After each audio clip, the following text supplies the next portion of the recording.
Hi there! It's finally the last lesson of this unit, 6-7, Geometric Sequences. You might think, well, didn't we already learn about these before? What we learned about were called arithmetic sequences, right? We're looking at the number that was being added to move. A geometric sequence, in that the ratio between the consecutive terms is the same. This is called a common ratio. And how do you find that? You find it by multiplying the previous term by the common ratio. So, in a nutshell, in a geometric sequence, instead of what number do I add every time, I'm looking at what number am I multiplying by every single time. And that number is called the common ratio. So, take a look. Our first task here, I want you to be able to extend the sequence. So if I ask you to write the next three terms, you have to figure out, okay, well, what's going on to get from term to term?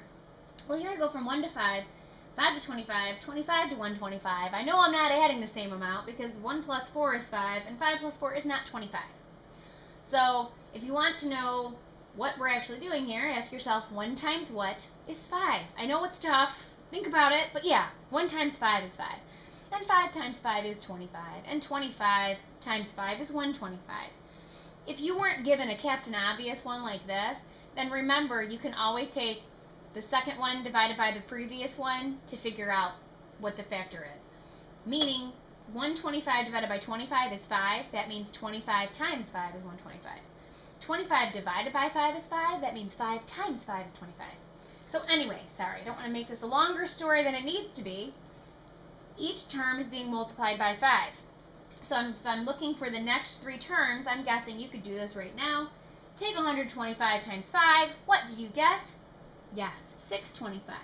And now I'm going to take 625 times 5, and I get 3,125. And I take 3,125 times 5, and I get 15,625. Maybe at the beginning of this you were thinking, well, what does this have to do with exponential functions?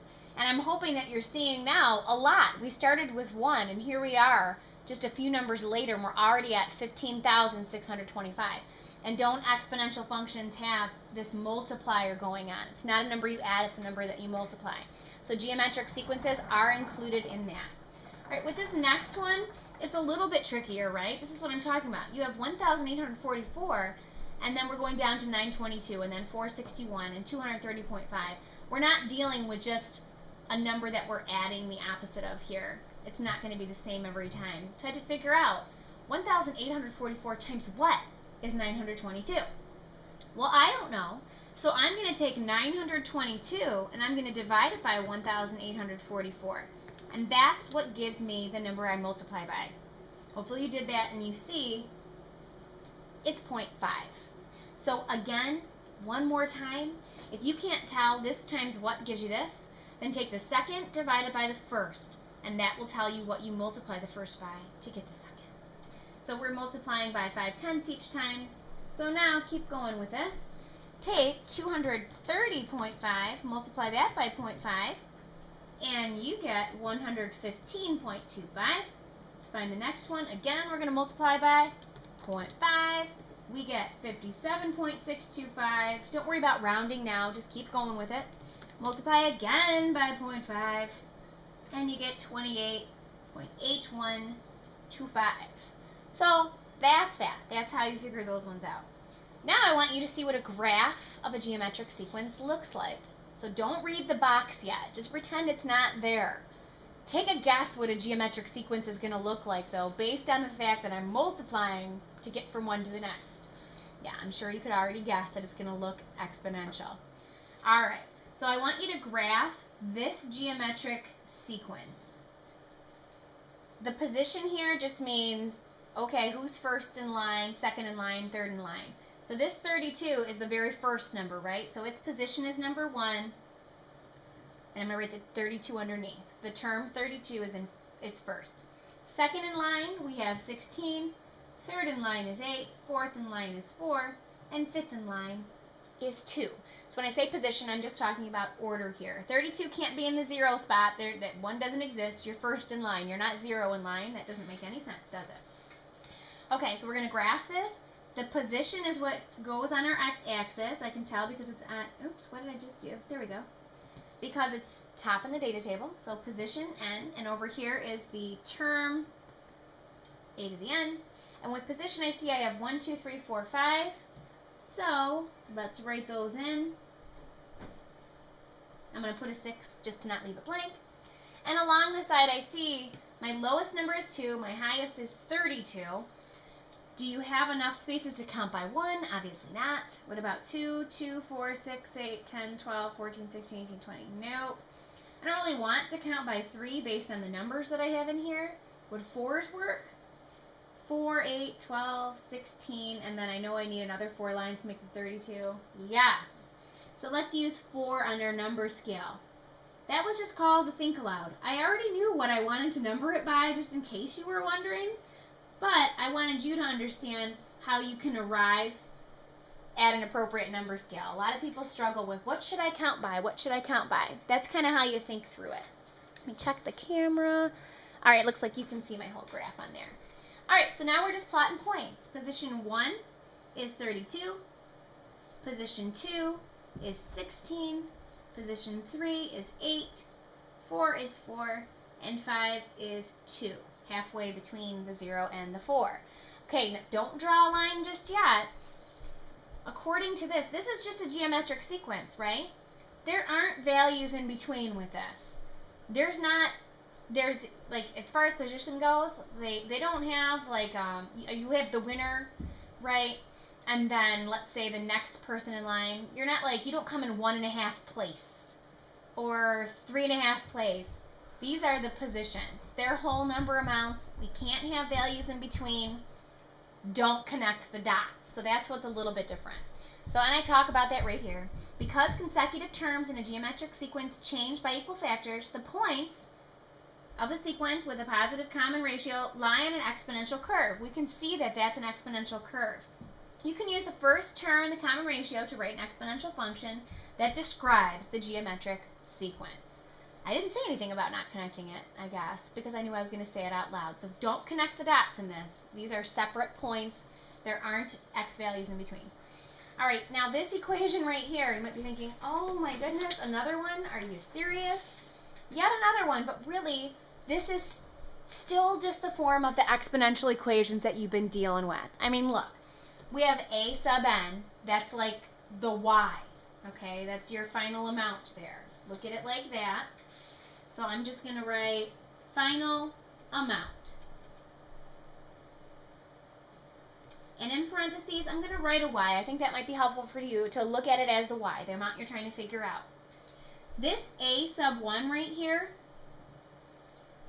that's just like the initial amount in the other equation that you had. Except the initial amount before was your y-intercept, because it's when x was 0. We don't have a 0 place here. So this is just going to be the first term in the sequence. So a sub 1 is just the first number. Whoever's first in line, I'm going to plug that in for a, initial amount. That makes sense, right? All right, then we have our rate. We have our growth factor, our common ratio, the number that you multiply one by to get the next. That's what you're plugging in here. That's just like the b, right? That's what b is. It's what you multiply by to get from one term to the next. And then up here, a little bit different, I have n minus 1. Well, n just represents the position in the sequence, meaning 1, 2, 3, 4, or 5. And I'm supposed to take the position in the sequence minus 1. The reason being, before, when you got A, it was in 0 spot, right? Here, this is 1. Position 1 is 32. I need a 0. I need to be able to look at it as a starting point of 0. That's why you're subtracting this 1. And hopefully we had time to do the 1 grain of rice book, and you kind of see where we're at with that. If not, ask me about it. I'll read it to you tomorrow. I think it's a great way to explain the difference between this and your regular exponential function. Great little read aloud. Okay, so that's what all this stuff means. Nothing really different. Let's apply some of this stuff. So turn your paper over. It's just a 2-pager, so hopefully no one's in a panic. And I wrote the equation. Well, I didn't write it. I typed it. I copied and pasted it because it's kind of a bear to type all that in there. just so that you have it to look at while you're trying to do this. So what am I going to ask you to do with this formula? I'm going to ask you to write an equation to find the nth term in each geometric sequence. Because I know we're really good at finding the next three, right? But what if I say, what's the 100th term in the sequence? You don't want to sit there multiplying by the same number 100 times. So that's where equations come in handy. All right, first, this isn't like your regular old story problem. These are numbers in a sequence given. I don't give you a data table that says 0, 5, 1, 10. These are a sequence. That's when you have to use this.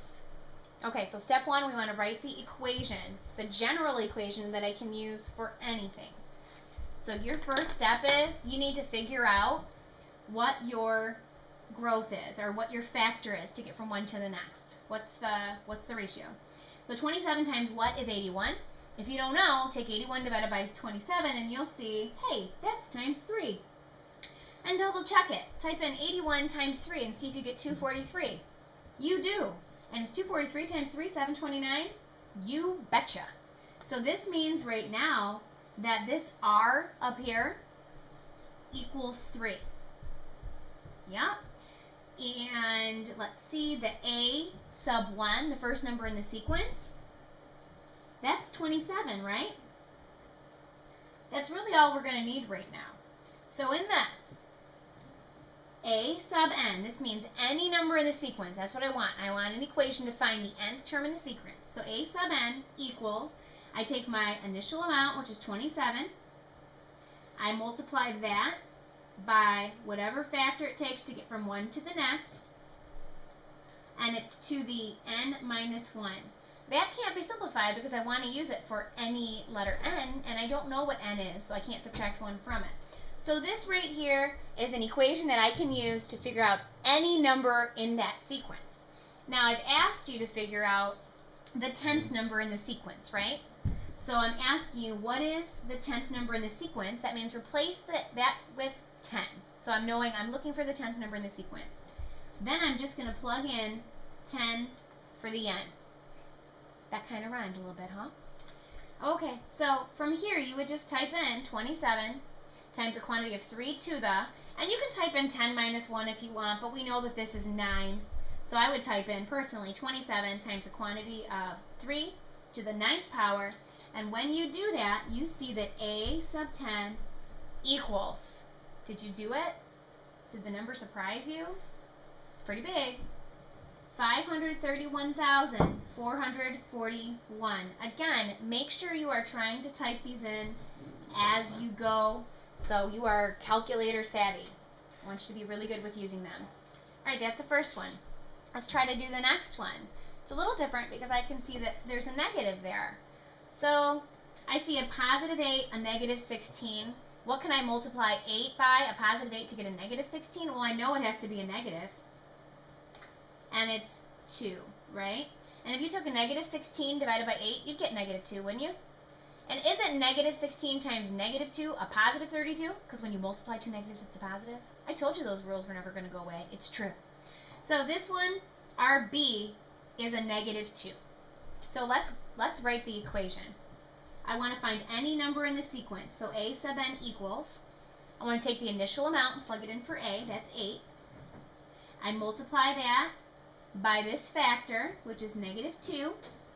And I'm going to raise it to the n minus 1. How do I know it's supposed to be n minus 1? Because this is a geometric sequence, and that's what you do when you have a geometric sequence, because you don't have a 0 term. So I have to subtract that one. Now let's use that to find the 10th number in the sequence. So it would be 10 minus 1, or 9. So type in 8 times the quantity of negative 2 to the, I would just type in 9th power instead of 10. I know it's weird that you're typing into the 9th power when you're looking for the 10th term, but I'm hoping you're understanding why. So what'd you get? Type it in, type it in, type it in. Hopefully you got negative 4,096. And it makes sense that it's negative to me because do you see how the second and fourth terms are negative? So it looks like the even terms should be negative and the odd terms should end up being positive, and this is the 10th term. So, voila. Alright, one more because, you know, I have to have some fractions in here. And then you have some little stories to go with it all. All right, so negative 16 times what is 4? Good times. I know. If you're having a hard time with it, like maybe you know, well, I know 16 divided by 4 is 4. How does that help me? If you don't know, take the second one divided by the first. When you take 4 divided by negative 16, you get negative 25 hundredths. When you take 4 times negative 25 hundredths, you get negative 1. And when you take negative 1 times negative 25 hundredths, a negative times a negative is a positive, right? Isn't 0.25 the same as 1/4? So 1 times 0.25 should be 0.25. A negative times a negative is a positive, and 25 hundredths is the same as 1/4. So this all works. All right. So there, we have our B. So A sub n equals, take your initial amount, multiply that by the quantity of that factor. I'm going to take it to the n minus 1. So this right here is the equation I can use to solve any number in the sequence. We want to know the 10th number in the sequence. So I'm going to write A sub 10 equals negative 16 times the quantity of negative 25 hundredths to the 10 minus 1, aka 9. So when you do that, the 10th number in the sequence is, okay, so do this in your calculator because I know you have questions about it. Please do this in your calculator. Please, pretty please, with sugar on top. Because when you do, you're going to get this weird solution right here, okay? Now, I've talked to you before when we were looking back through and we saw that E, that's talking about like the exponent. This is scientific notation. So this tells me how many places to move the decimal point, either right or left. This is a negative 5, right?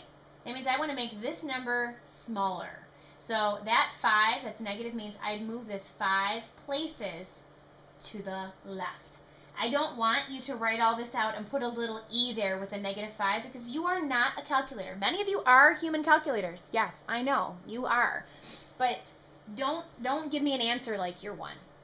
So when you give me the answer to this, I want you to actually move the decimal point 5 places. So that means that when I move it the one time, the decimal point's in front of the 6, I'm going to have 4 more little hops to make, right? That means I'm going to have 4 zeros in front of the 6.